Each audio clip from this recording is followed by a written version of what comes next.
Hello বন্ধুরা, আসসালামু আলাইকুম। তোমরা দেখছো ব্লগে মিজানুর, আমি মিজানুর। তো অনেক দিন ধরে ব্লগ আসেনি বিগত 3 মাস ধরে। তো কারণ হচ্ছে আমার মাধ্যমিক সামনে, তো মাধ্যমিকের একটু চাপ ছিল, তাই জন্য ভিডিও করতে পারিনি। আবার সামনে মাধ্যমিক, তাও ডেলি ব্লগ করার চেষ্টা করবো, মাধ্যমিকের দিনগুলো ডেলি ব্লগ করবো। তো আজকে যাচ্ছি, একটা আমার গাড়ি সার্ভিসিং আছে। সার্ভিসিং বলতে হঠাৎ করে বাবা ভুল চাবি ঢুকিয়ে দিয়ে গাড়ির ডিকির যে তারটা সেটা ছিঁড়ে গেছে। তো সেটাই আজকে যাবো ঠিক করাতে। চলো দেখাই, সার্ভিস সেন্টারে গিয়ে একবার দেখা করছি। যদি হয় মাঝে যদি সম্ভব হয় রাস্তাও দেখাবো একটু।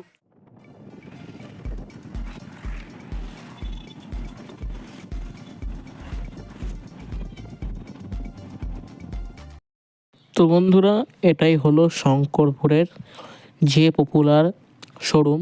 ইয়াকুজার ইলেকট্রিক স্কুটি বিক্রি করে এবং সার্ভিস করে, সার্ভিসিং।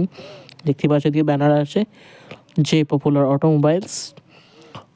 এদিকটা হচ্ছে সার্ভিসের জায়গা, যেখানে দেখতে পাচ্ছি আমার গাড়িটা এখন দাঁড় করানো আছে ডবল স্ট্যান্ডে। তো দেখাই চলো কি প্রবলেমটা হচ্ছে তোমার। দেখো, চাবিটা এইদিকে মানে সিট খোলার দিকে খুললে ঘুরে যাচ্ছে, কিন্তু সিটটা খুলছে না।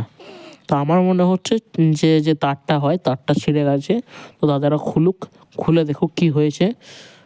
তার যদি ছেড়ে তাহলে অল্পের মধ্যে হয়ে যাবে, যে তার না ছেড়ে চাবি যদি খারাপ হয়ে থাকে তাহলে অনেক টাকার ব্যাপার।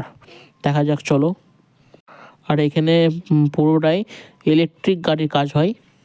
দাদার এখন গাড়িটাকে খুলে তারপরে দেখাচ্ছি। তো সামনে জায়গাটা খোলা হয়ে গেছে দেখতে পাচ্ছ, এবার চেক করবে। তো দাদা বলছে চাবিটা খারাপ হয়ে গেছে, তারটা ছিঁড়িনি, চাবিটা বদলাতে প্রায় 900 টাকা খরচা। তো আপাতত আমার কাছে এখন অত টাকা নাই, তো চাবিটা এখন বাগাবো না, পরে দেখবো, গাড়ি যেহেতু চলছে। এখন আমার ব্যাটারিগুলো চেক আপ হচ্ছে, হেলথ চেক আপ। আর দেখো এই ভাইটা কাজ শিখছে, এখন নতুন নতুন পারছে না। তো পাশ থেকে এখন দাদা একটু বকাবকি করছে যে কাজ শেখাকে ভালো করে, তারপর হাত লাগা। তো যাই হোক, দাদা খসে সব দেখছে, সবই ভালো আছে, হেলথ অল গুড। 2 বছর যেটুকু মাইলেজ ডিক্রিজ হওয়ার কথা সেইটুকুই হয়েছে। এবং দাদা বললো ব্যাটারি কন্ডিশন খুবই ভালো, ভালো মেনটেন করা আছে গাড়িটাকে। শোরুম থেকে বাড়ি চলে এসেছি। তো শোরুমে বললো যে তার ছিঁড়িনি, আর লকটাই খারাপ হয়ে গেছে, এবং লকের যা খরচা বললো আমার কাছে সেই মুহূর্তে অত টাকা ছিল না, তাই চেঞ্জ করিনি লক। আর ব্যাটারি চেক আপ করালাম, ব্যাটারি চেক আপ করে বললো ব্যাটারি কন্ডিশন ঠিকই আছে। 2 বছর যেটুকু ডিক্রিজ হওয়ার কথা মাইলেজ, সেইটুকুই ডিক্রিজ হয়েছে। তো এর ব্লগটা এখানে শেষ করছি, দেখা হবে পরের ভিডিওতে। আল্লাহ হাফেজ।